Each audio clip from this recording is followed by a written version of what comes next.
दे रही है, यही बात करेंगे। हमारे संवाददाता निशांत राय हमारे साथ विंडहोक से इस वक्त जुड़ चुके हैं। निशांत, सबसे पहले आपसे यही जानना चाहेंगे, ब्राजीलिया से रात भर यात्रा कर प्रधानमंत्री नरेंद्र मोदी पहुंचे और जिस तरह का उत्साह दिखाई दिया प्रधानमंत्री नरेंद्र मोदी को देखकर वहां पर, कैसे देखते हैं दोनों देशों के बीच मजबूत होते संबंध और इस यात्रा से किस तरह के उन संबंधों में नए आयाम निकल कर आएंगे? देखिए रमा, बिल्कुल प्रधानमंत्री नरेंद्र मोदी लगातार अफ्रीकन कंट्रीज के दौरे पर रहे और ब्राजीलिया से सुबह जब वो यहाँ पर पहुंचे तो जो भारतीय समुदाय है जो नामीबिया में रहता है वो पूरी गर्मजोशी के साथ उसने प्रधानमंत्री नरेंद्र मोदी का स्वागत किया। अगर मैं विंडो की बात करूं तो यहाँ सुबह जो तापमान था बेहद कम था और 5 डिग्री सेल्सियस के आसपास था।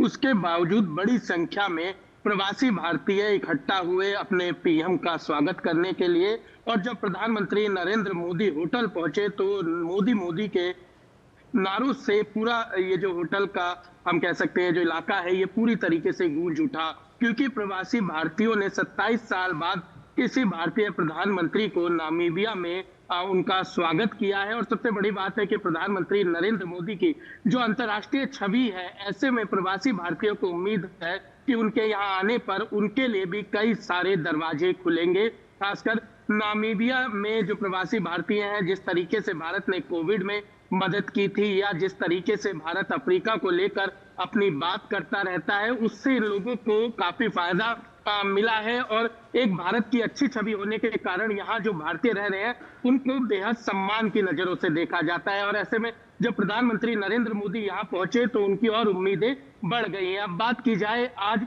जो प्रधानमंत्री का कार्यक्रम रहने वाला है, सबसे पहले प्रधानमंत्री का आधिकारिक वेलकम किया जाएगा और उसके बाद प्रधानमंत्री नरेंद्र मोदी यहाँ पर जो फादर ऑफ नेशन नामीबिया जिनको कहा जाता है डॉक्टर सैम नुजुमा, उनके श्रद्धांजलि देने जाएंगे। उनके अलावा जो स्वतंत्रता संग्राम में हीरोज रहे हैं उनको भी प्रधानमंत्री श्रद्धांजलि देंगे। इसके अलावा प्रधानमंत्री नरेंद्र मोदी यहाँ संसद के संयुक्त सत्र को भी संबोधित करेंगे और साथ में यहाँ की राष्ट्रपति से भी प्रधानमंत्री मुलाकात करेंगे, द्विपक्षीय वार्ता करेंगे। तो कहा जा सकता है कि बेहद महत्वपूर्ण आज का दिन रहने वाला है भारत और नामीबिया के रिश्तों में। और आज के दिन के बाद, हालांकि भारत और नामीबिया के रिश्ते बहुत पुराने, 1946 से लेकर 1990 जब नामीबिया आजाद हुआ था उसके बाद भी इन दोनों मुल्कों के अगर रिश्तों की बात की जाए तो बेहद जो है वो गर्माहट रही है। और जब प्रधानमंत्री यहाँ पर आ गए हैं तो हम कह सकते हैं एक नए युग की शुरुआत होगी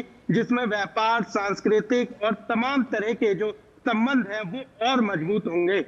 बिल्कुल, तमाम क्षेत्रों की आप बात कर रहे हैं और कहा जा रहा है कि द्विपक्षीय जो व्यापार है वो लगातार बढ़ रहा है। कौन से ऐसे क्षेत्र हैं जिन पर चर्चा की जा सकती है?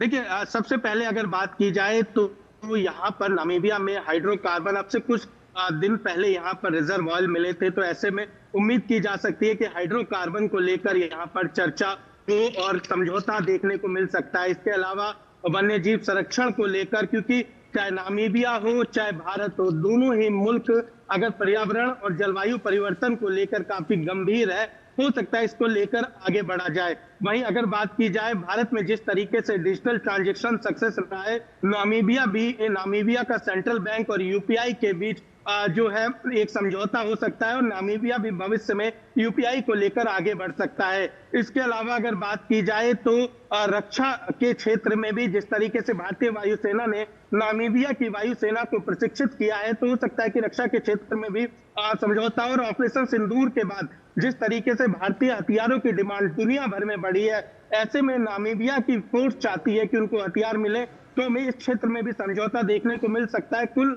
मिलाकर कहा जा सकता है कि रमा, यहाँ पर जिस तरीके से यूरेनियम जैसे महत्वपूर्ण खनिज तत्व है तो उसको लेकर भी यहाँ पर समझौता देखने को मिल सकता है। बिल्कुल, आप नजर बनाए रखिए निशांत। बिल्कुल, बहुत शुक्रिया तमाम जानकारी के लिए।